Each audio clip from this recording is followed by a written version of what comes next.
사랑과 은혜가 풍성하신 하나님 아버지 참으로 감사합니다. 하나님 오늘도 우리 한 사람 한 사람이 이 새벽을 깨워주시며 하나님 기도를 통하여 잠들지 않고 또 하나님께 나오게 해주시니 참으로 감사합니다. 오늘도 하나님 기도를 통하여 다시 한번 주님 앞으로 나아가며 기도를 통하여 하나님의 말씀대로 살 수 있도록 결단합니다. 성령께서 오셔서 우리를 주관하여 주시고 인도하여 주시옵소서. 무엇을 만나든지 하나님과 동행하는 우리 한 사람 한 사람을 기억하게 하여 주시며 그리하여 주님만 의지하는 오늘 하루 되게 하여 주시옵소서. 예수님의 이름으로 기도드립니다. 아멘. 마태복음 27장 1절부터 10절 말씀으로 주의 말씀을 증거합니다. 우리 다 함께 보시겠습니다. 능력받는 새벽기도, 응답받는 새벽기도, 성령과 함께하는 새벽기도. 할렐루야. 아멘. 감사합니다. 믿는 자의 삶과 믿지 않는 자의 삶의 모습은 이 겉으로 보기에는 비슷합니다. 거의 동일하다고 봐도 무관할 것 같습니다. 믿는 사람이라고 해서 항상 기쁜 일, 행복한 일, 혹은 세상 말로 운 좋은 인생은 절대 아닙니다. 또 믿지 않는 사람들이라고 해서 항상 그의 삶의 모습이 우울하고 되는 일도 없고 불행한 인생은 결코 아닙니다. 겉모습으로 겉으로 보기에는 비슷합니다. 모두 희노애락과 생로병사를 겪으며 믿는 자들이건 믿지 않는 자들이건 동일하게 비슷하게 살아갑니다. 우리가 사는 세상 자체가 죄로 인해서 이미 타락했기 때문입니다. 이 사실을 우리가 항상 기억하면 우리에게 하나님을 원망하는 일이 많이 줄어들 것이라 생각됩니다. 우리는 힘든 일 앞에 혹은 좀 고된 일 앞에 종종 이런 생각을 할 때가 있습니다. 왜 나에게 이런 일이 생겨야 하는 것인가? 왜 나에게 이런 억울한 일이 있는가? 혹은 하나님 앞에 기도할 때 참 하나님 억울합니다. 왜 나에게 이런 일이 있어야 합니까? 이런 류의 우리가 기도를 할 때도 있죠. 하지만 우리가 살아가는 이 세상이 이미 타락한 세상이기 때문에 그런 일들이 얼마든지 있어야 하는 게 정상이다라고 생각을 한다면 우리는 왜 나에게 이러한 힘듦이 생겨야 합니까? 라는 질문이 아니라 나에게 언제든지 그런 힘든 일이 생길 수 있다라고 여길 수 있습니다. 하지만 믿는 자들에게는 생길 수 있다에서 끝나지 않고 생길 수 있지만 전능하신 하나님께서 나를 또 우리를 지켜주시고 반드시 선하게 인도하여 주심을 믿습니다로 우리는 끝낼 수 있습니다. 이처럼 믿지 않는 사람과 믿는 사람은 겉으로 보기에는 비슷할지 몰라도 그 안을 들여다보면 대단히 큰 차이가 있습니다. 믿지 않는 사람의 인생은 그 겉모습이 믿는 사람들과 아무리 비슷해도 그 내면을 들여다보면 비참하고 또 비참함으로 마무리됩니다. 오늘 본문 속에서 예수님과 무관한 이들, 그러니까 믿지 않는 이들의 비참함을 우리는 어렵지 않게 찾아볼 수 있습니다. 예수님께서 유월절 만찬을 마치시고 겟세마네 동산에서 기도하신 후에 대제사장들과 장로들이 보낸 군인들 혹은 그들의 종들에 의해서 잡히셨습니다. 자정쯤이 지나서 대제사장 가야바의 집에서 첫 번째 공판이 진행이 됩니다. 그리고 오늘 본문은 그 다음 날 있었던 2차, 그러니까 새벽에 있었던 2차 공판을 기록했습니다. 가룟 유다는 예수님의 12 제자 중에 한 명이었지만 그는 예수님을 은 30에 팔았습니다. 예수님을 배반했습니다. 그가 3년 반 동안 스스로 믿는 자로 여기고 또 주변에서 그 가룟 유다를 보며 믿는 자로 여겼을지 모릅니다. 그리고 그의 겉모습은 믿는 자의 모습이었을 것입니다. 하지만 이제 그는 더 이상 예수님과는 상관없는 믿지 않는 자가 되었습니다. 은 30에 예수를 팔았는데 1차 공판, 2차 공판을 보면서 예수님께서 신성모독이란 죄목으로 정죄되어 사형이 확정되는 것을 가룟 유다는 확인했습니다. 가룟 유다는 그것을 보고 스스로 뉘우쳤습니다. 하지만 3절 말씀에 유다가 스스로 뉘우쳐라고 할 때의 뉘우치다는 회개하다를 의미하지 않습니다. 헬라어에서 회개하다는 메타모에오인데 3절에는 그 단어가 아니라 메타멜로마이라는 단어로 그 뜻은 회개하다가 아니라 단순히 속상해하다, 후회하다입니다. 그리고 이어지는 본문을 보면 가룟 유다가 진짜 회개한 것이 아님을 금세 알 수 있습니다. 유다는 자신이 메시아를 은 30에 팔은 것에 대해서 죄책감을 느낀 것이 아니라 무고한 피를 팔았다는 것에 대해서 죄책감을 느낀 것입니다. 단순히 모세의 율법을 어긴 것에 대해서 죄책감을 느꼈을 뿐입니다. 믿지 않는 가룟 유다는 자신의 진짜 잘못이 무엇인지조차 깨닫지 못한 것입니다. 우리가 어떤 잘못을 할 수 있습니다. 실수를 할 수도 있습니다.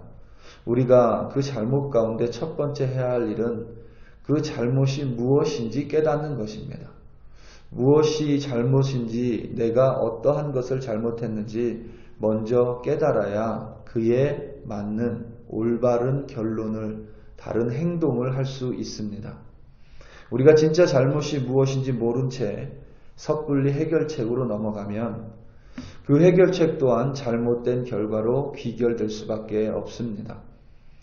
자신이 저지른 진짜 잘못이, 그러니까 메시아를 은 30에 팔은 것은 전혀 깨닫지 못한 채 가룟 유다는 그저 무고한 피를 흘리게 했다라는 잘못된 죄책감으로 인해서 잘못된 결정을 스스로 내려 자신의 목숨을 스스로 끊어버립니다. 참으로 비참한 인생입니다. 해마다 사순절, 그리고 고난주간, 그리고 부활절이 되면 우리는 예수님의 삶과 죽음과 부활을 묵상합니다. 더욱 깊이 생각하려고 노력합니다. 그럴 때마다 저는 그런 생각이 듭니다. 어디까지나 가정이지만 만약에 가룟 유다가 그저 감정의 뉘우침 혹은 율법을 어겼기 때문에 들었던 죄책감, 이런 것으로 잘못된 결정, 그러니까 스스로 목숨을 끊는 결정을 하지 않고, 만약 가룟 유다가 자신의 죄를 정말 뉘우치고 또 통회하고 자복하고 예수님의 십자가 앞에 그 죄를 회개하고 예수님의 십자가 앞에 무릎 꿇었다면, 그리고 예수님의 부활을 가룟 유다도 보게 되고 믿었다면, 성경은 그의 인생을, 가룟 유다의 인생을 어떻게 기록하고 있을까? 평생 정말 빚진 자지만 끝까지 십자가를 전하는 진짜 사도, 진짜 제자, 전도자가, 목숨을 내놓는 전도자가 되지 않았을까? 이런 생각을 저는 가끔씩 해봅니다. 그렇지 않았기에 가룟 유다는 믿지 않는 자로 비참하게 살았고 또 비참하게 그 인생을 마쳤습니다. 가룟 유다뿐만 아니라 오늘 본문 속에 등장하는 대제사장들과 장로들도 비참하기는 마찬가지입니다. 그들은 지금 메시아 그리스도를, 아무런 죄가 없으신 분을 제대로 된 판결 한 번 없이 사형시키기로 결정합니다. 잘못된 거짓 증인들을 내세우고 그 거짓 증인들을 앞에 두고 메시아인 아무런 죄가 없는 예수께 사형을 결정합니다. 그들은 아무런 죄책감도 없습니다.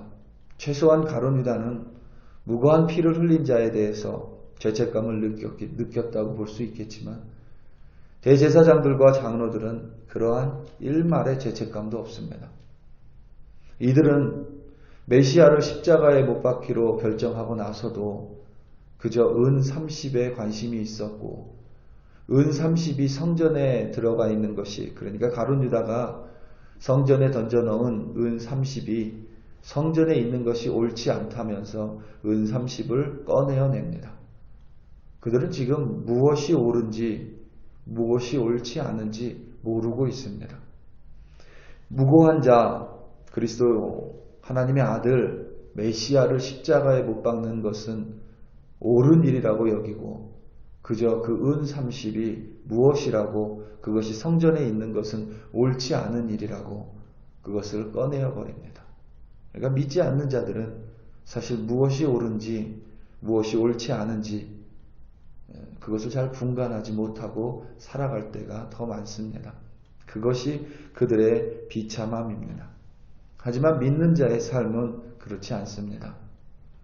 믿는 자의 삶은 겉으로 보기에는 분명히 믿지 않는 자들과 비슷하지만 때로는 믿는 자의 삶이 믿지 않는 자들의 삶보다 더 어려워 보일 수도 있지만 분명한 사실은 우리가 알고 있건 우리가 모르고 있건 하나님은 우리를 인도하시고 하나님의 그 미스터리한 섭리 속에서 반드시 우리를 선하게 인도하신다라는 바로 전능하신 하나님이 우리와 함께 있다는 사실입니다.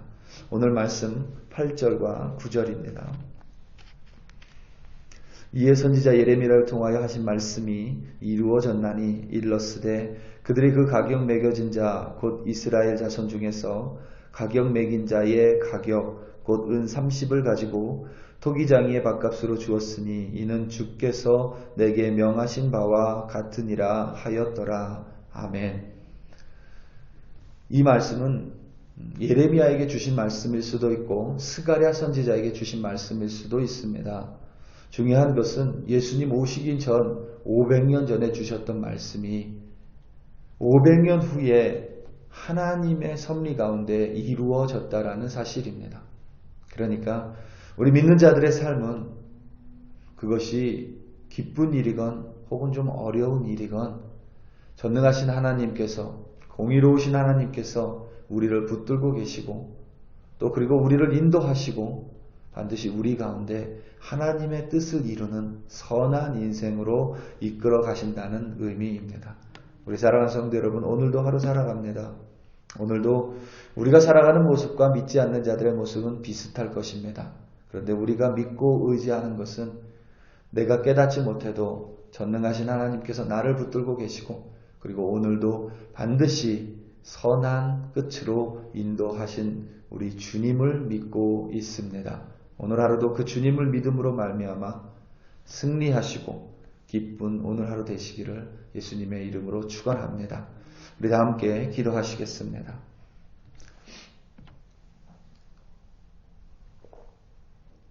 이 시간 특별히 우리 선교사님들을 위해 좀 기도하기 원합니다.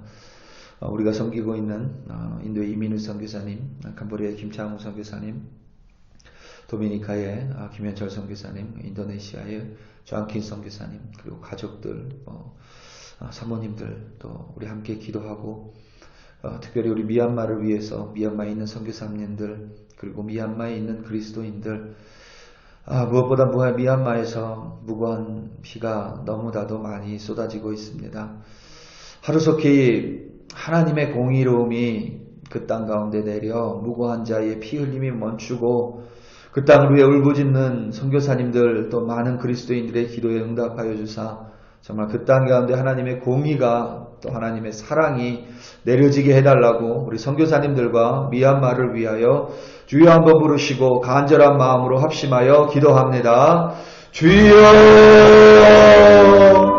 할렐루야 할렐루야 아버지 하나님 참으로 감사합니다. 아버지 하나님, 오늘도 우리에게 새로운 하루를 주셨습니다. 우리에게 새 날을 허락해 주시니 참으로 감사합니다. 오늘도 아버지 하나님의 말씀을 들으며 하루를 시작하는 하나님 주의 자녀들, 믿는 자들을 오늘 하루도 붙들어 주시고 인도하여 주시며 하나님 반드시 선하게 이끌어 주실 하나님을 믿습니다. 하나님을 찬양합니다. 그 하나님을 의지하며 살아가는 우리 글로리 교회 성도님들 되게 하여 주시옵소서. 아버지 하나님, 오늘도 아버지 하나님 단순히 나의 하루가 아니라 우리 교회의 하루가 아니라 하나님 선교사님들의 이름을 불러가며 기도합니다. 아버지 하나님, 우리 교회에서 섬기는 선교사님들 기억하여 주시고 아버지 하나님 또 이름도 모르고 아버지 하나님 밑도 없이 섬기고 있는 선교사님들 기억하여 주시옵소서. 특별히 아버지 하나님 미얀마에 있는 선교사님들 기억하여 주시고 하나님 그들 보호해 주실 뿐만 아니라 그 땅에 아버지 하나님 무력으로 아버지 하나님 잘못된 공권력으로 인하여 무고한 자들의 피를 흘리고 있습니다. 아버지 하나님 속히 간섭하여 주시옵소서.